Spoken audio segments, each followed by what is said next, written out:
La paix soit avec vous.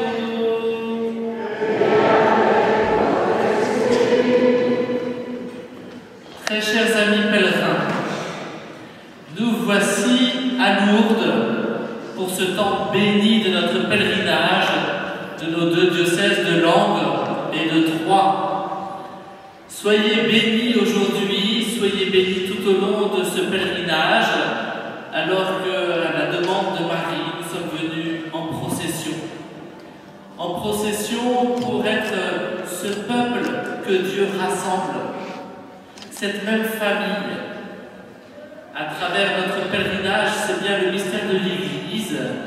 L'Église avec les malades, les plus fragiles, les hospitalières, hospitaliers, les jeunes, les pèlerins de tous les âges, de tous les états de vie, accompagnés par les prêtres, diacres et par les deux évêques. Et bien que votre pèlerinage soit une source de grâce.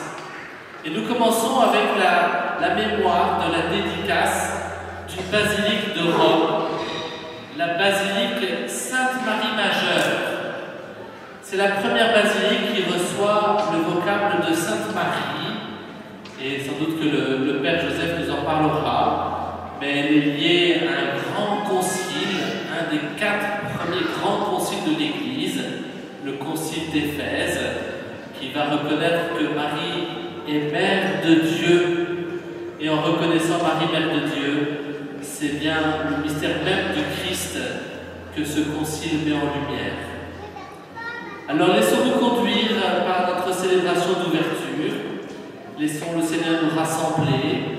Laissons le Seigneur nous disposer pour tout ce que nous allons vivre, pour toutes les rencontres, pour tous les temps de prière, les temps bénis de ces échanges que le Seigneur lui-même nous prépare pour célébrer le mystère de l'Eucharistie et reconnaissant humblement que nous avons péché en demandant au Seigneur sa miséricorde et son pardon.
Seigneur, nous t'en prions, pardonne les péchés de tes serviteurs, puisque nous ne pouvons te plaire par nos propres actes, que l'intercession de la mère de ton Fils, notre Seigneur, nous obtienne le salut, lui qui vit et règne avec toi dans l'unité du Saint-Esprit, Dieu pour les siècles des siècles.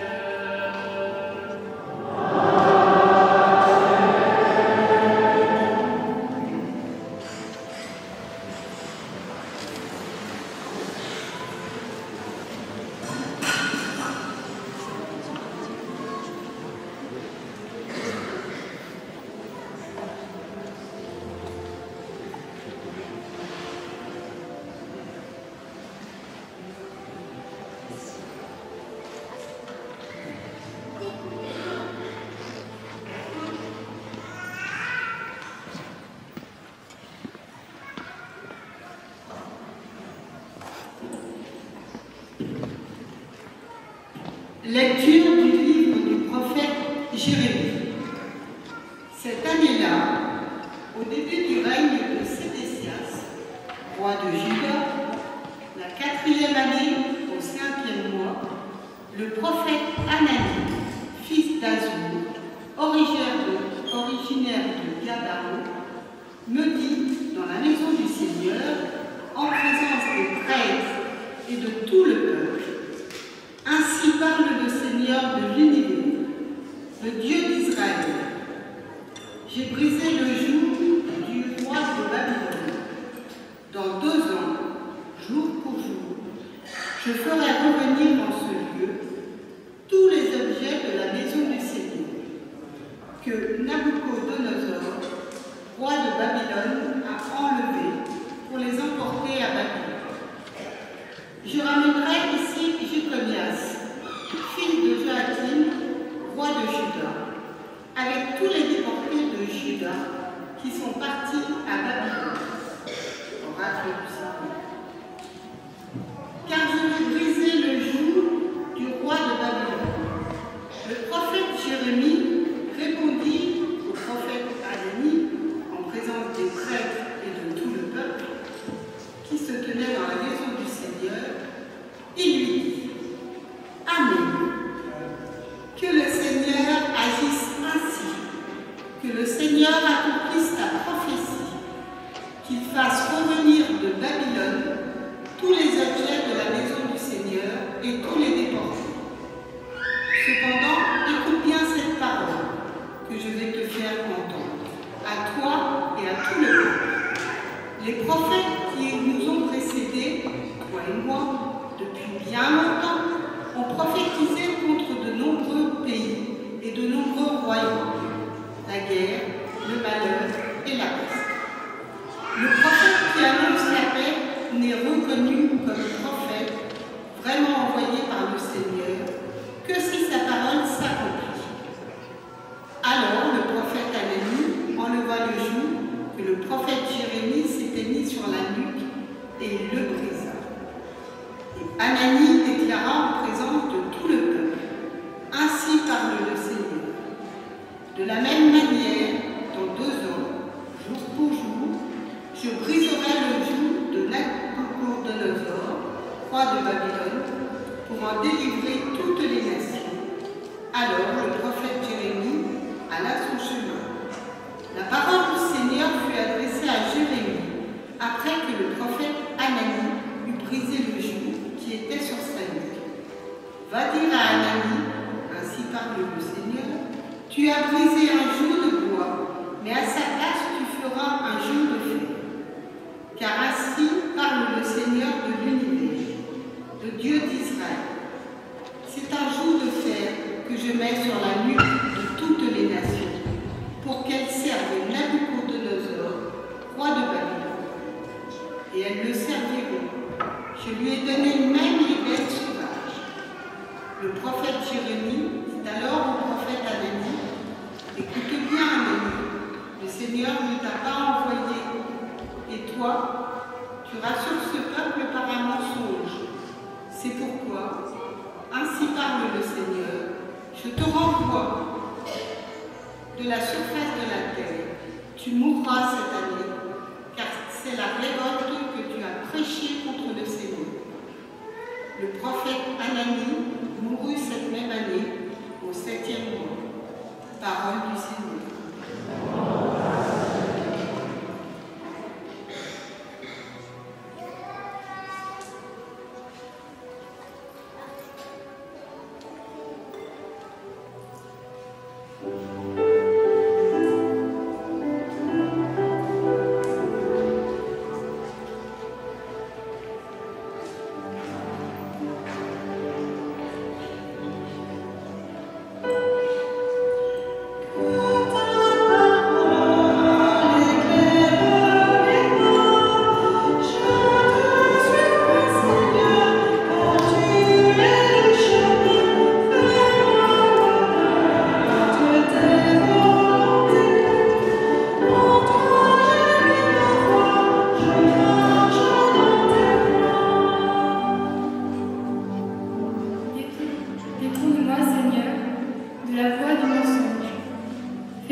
Il se retira et partit en barque pour un endroit désert à l'écart.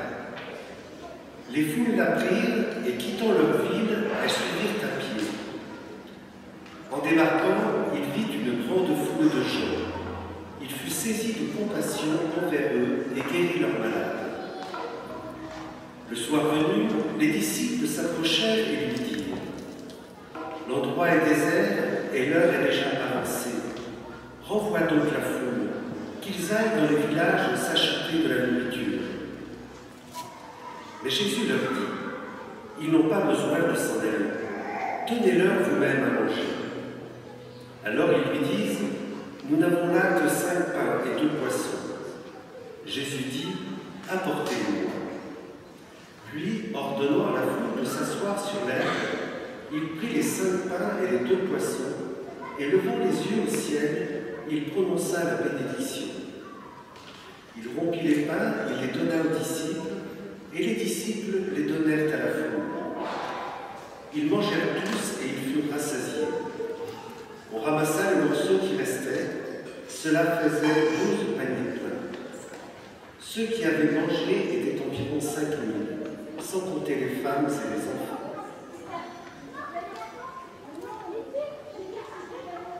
Acclamons la parole de Dieu.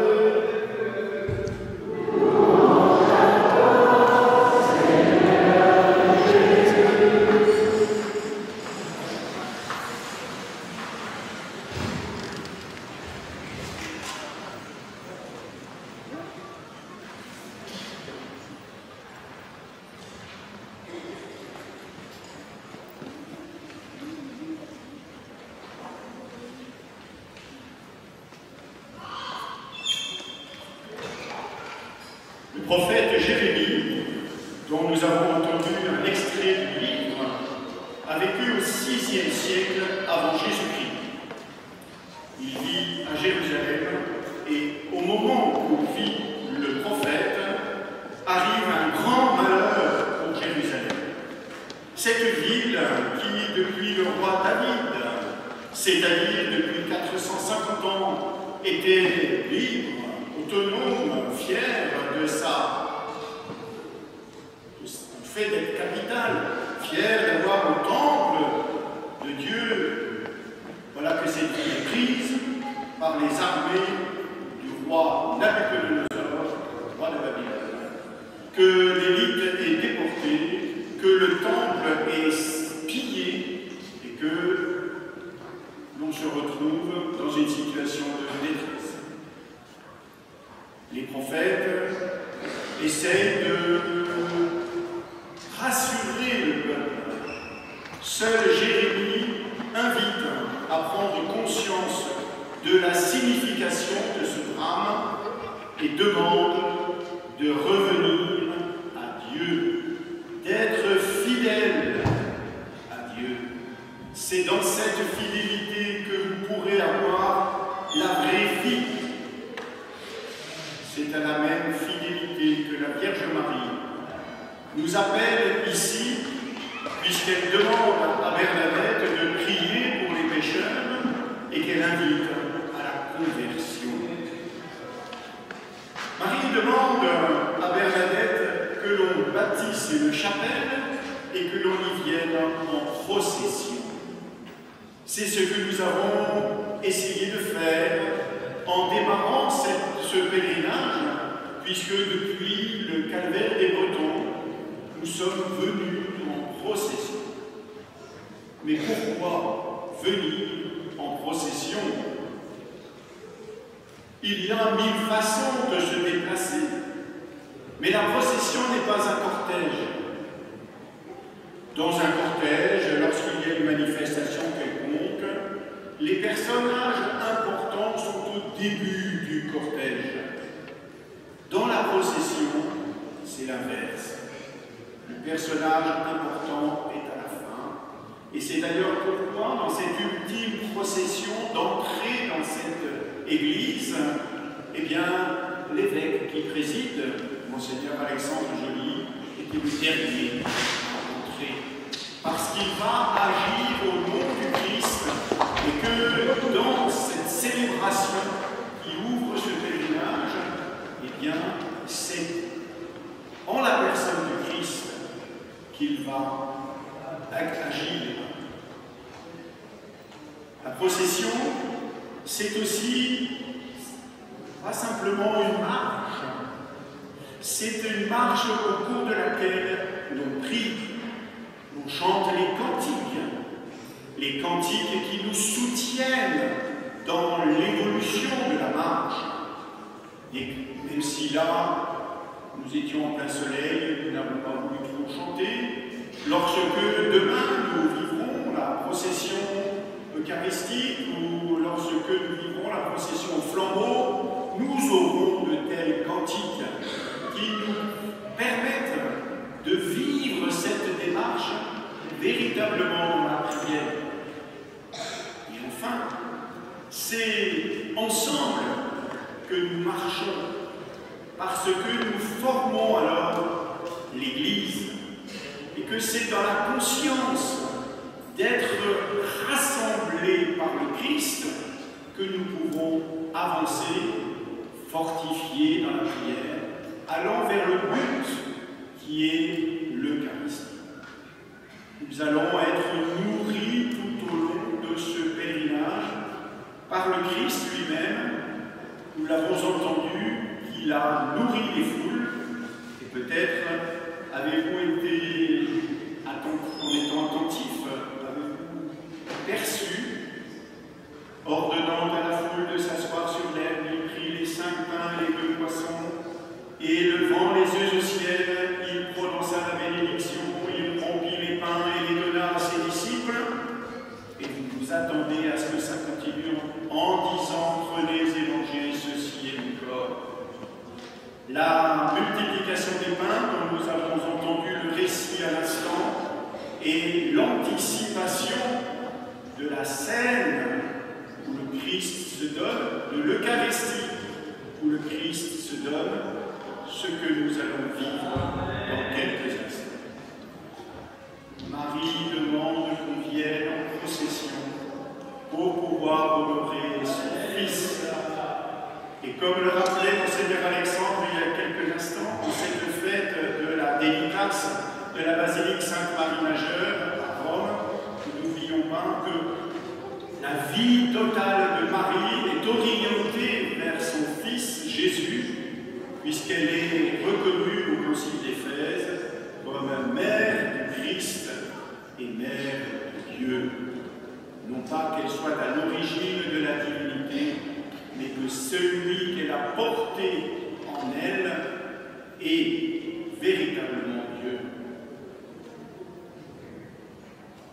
Nous sommes venus avec nos joies et nos préoccupations. L'on ne vient pas en pèlerinage comme l'on vient en faire du tourisme. L'on vient en pèlerinage pour rendre grâce pour un bienfait reçu, ou pour confier à la Vierge Marie et par elle, à son Fils, nos joies et nos soucis. Certains ont pu connaître une chute de Jérusalem, comme nous voulons l'entendre avec le prophète Jérémie. Nous avons des événements dans nos existences qui viennent nous perturber profondément, nous anéantir parfois même. Et nous pouvons nous demander, mais Seigneur, qu'est-ce que je peux faire face à toutes ces épreuves que je vis? Et voilà que ici, nous venons confier à la Vierge Marie en demandant qu'elle nous entraîne jusqu'à son Fils. Toutes nos peines, toutes nos épreuves, tous nos soucis, nous les lui remettons humblement. Toutes nos joies, toutes nos allégresses, tous nos enthousiasmes, nous les lui remettons aussi humblement. La supplication et l'action de grâce, voilà le motif de notre procession. Certainement, avant de partir, de nombreuses personnes nous ont demandé « Priez pour moi, s'il vous plaît, priez pour telle ou telle intention ». C'est ce que nous allons vivre tout au long de ces 5 jours de pèlerinage. Alors, nous pourrons repartir plus fort l'Eucharistie, nous allons pouvoir aller de l'avant, car appuyés par le regard bienveillant de Marie, nous allons pouvoir aller de l'avant et nous pourrons exprimer alors cette conversion qui est la nôtre, peut-être pour nous profiter du sacrement de pénitence et de réconciliation, pour, en priant pour les pécheurs, prendre conscience de notre propre péché et prendre conscience de la miséricorde du Seigneur. Nous sommes à quelques semaines de l'ouverture de l'année sainte en 2025. Vous savez que le pape François nous invite à nous réjouir pour un jubilé. Eh bien, nous pouvons déjà nous préparer à ce jubilé ici, en nous remettant totalement entre les mains du Père, en demandant ainsi que nos pas soient les pas qui nous entraînent à la suite du Christ. Notre procession laissera la place totale à celui-ci. Amen.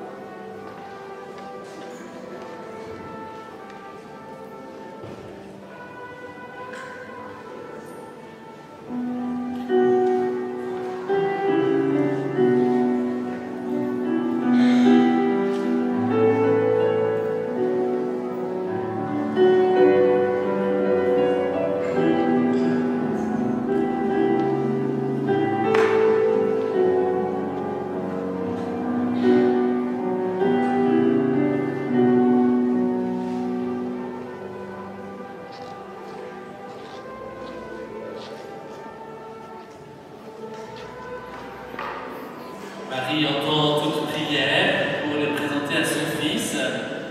Présentons ainsi, à travers les mains de Marie à Jésus, les intentions que nous portons, celles de nos diocèses, de nos paroisses, de nos familles, celles que nous avons dans le cœur.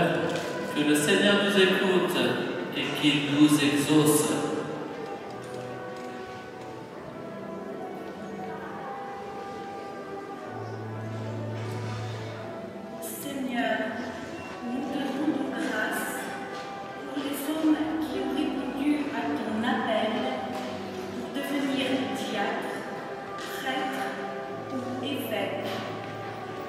Qu'ils trouvent dans ta parole et dans l'Eucharistie la force de poursuivre leur mission et d'annoncer la bonne nouvelle à toutes et à tous.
Seigneur, nous te rendons grâce pour celles et ceux qui ont accepté de consacrer du temps pour accompagner les jeunes dans ce pèlerinage.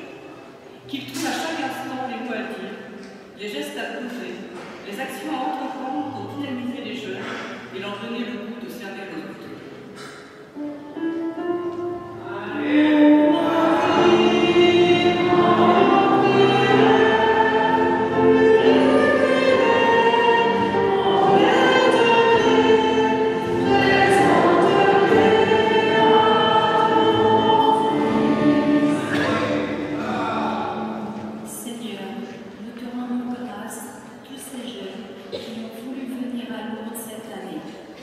Qu'il trouve dans ce pèlerinage, dans sa rencontre avec les malades, le goût de servir celles et ceux qui qui ont besoin d'un accompagnement matériel, humain ou spirituel.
ce moment, les jeunes vont nous distribuer de petits pas.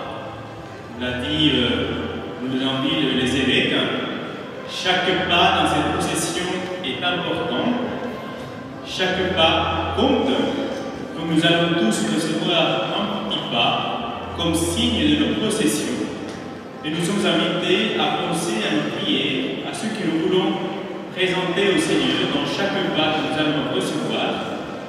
Et nous allons le garder jusqu'à la fin pour faire de tous ces prières, de toutes ces intentions, même de toutes les personnes qui nous se sont confiées à nos prières, une grande procession vers Marie, vers Jésus.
Priez, frères et sœurs, que mon sacrifice, qui est aussi le vôtre, soit agréable à Dieu, le Père Tout-Puissant.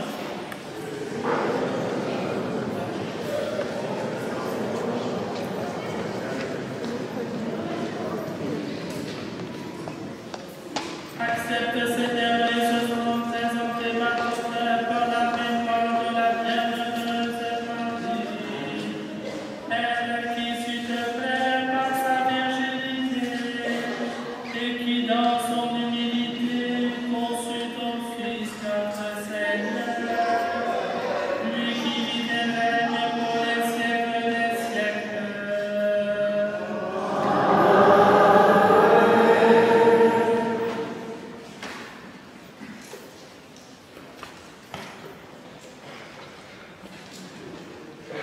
Le Seigneur soit avec vous.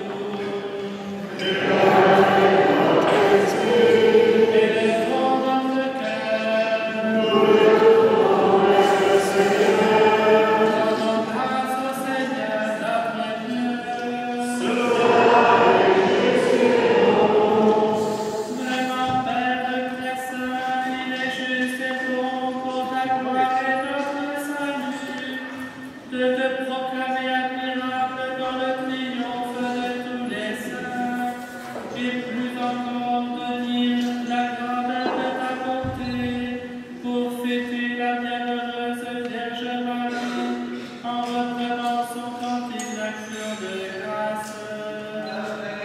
Oui, tu as fait des merveilles pour la terre entière, et tu as étendu ta miséricorde à tous les âges, en choisissant ton humble servante pour donner au monde le Sauveur, ton Fils, le Seigneur Jésus-Christ.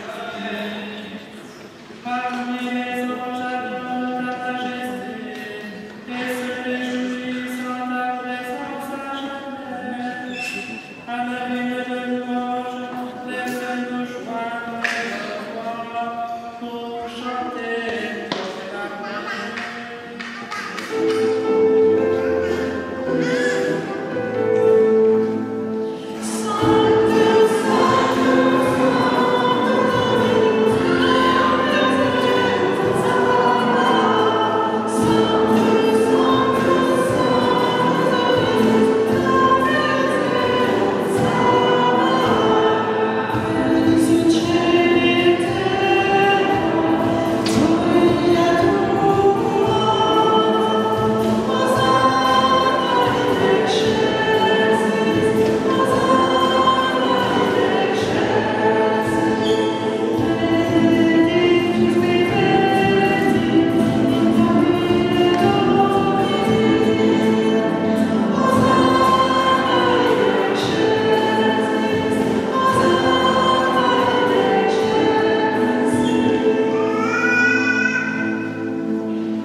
Toi qui es vraiment saint, toi qui es la source de toute sainteté, Seigneur, nous te prions.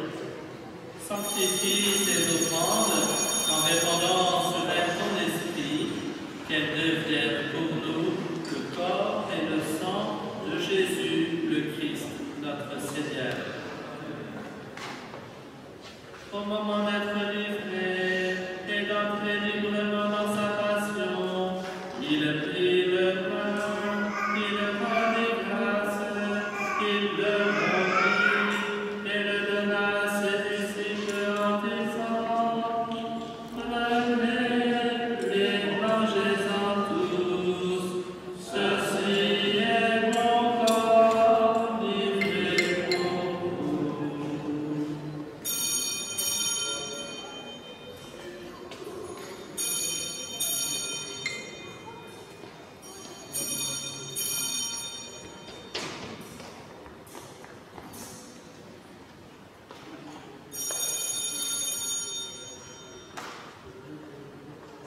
De même, après le repas, il prit la coupe, de nouveau il rendit grâce, et la donna à ses disciples en disant: Prenez et buvez-en tous, car ceci est la coupe de mon sang, le sang de l'alliance nouvelle et éternelle,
Nous t'offrons, Seigneur, le pain de la vie et la coupe du salut, et nous te rendons grâce, car tu nous as estimés dignes de nous tenir devant toi pour te servir.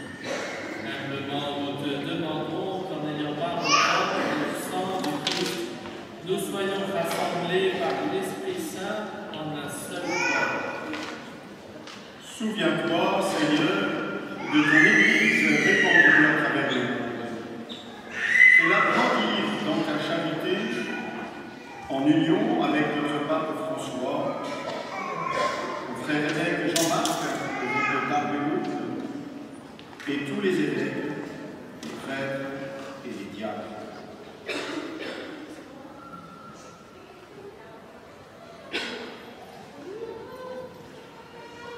Souviens-toi aussi de nos frères et sœurs qui se sont endormis dans l'espérance de la résurrection. Et souviens-toi dans ta miséricorde de tous les défis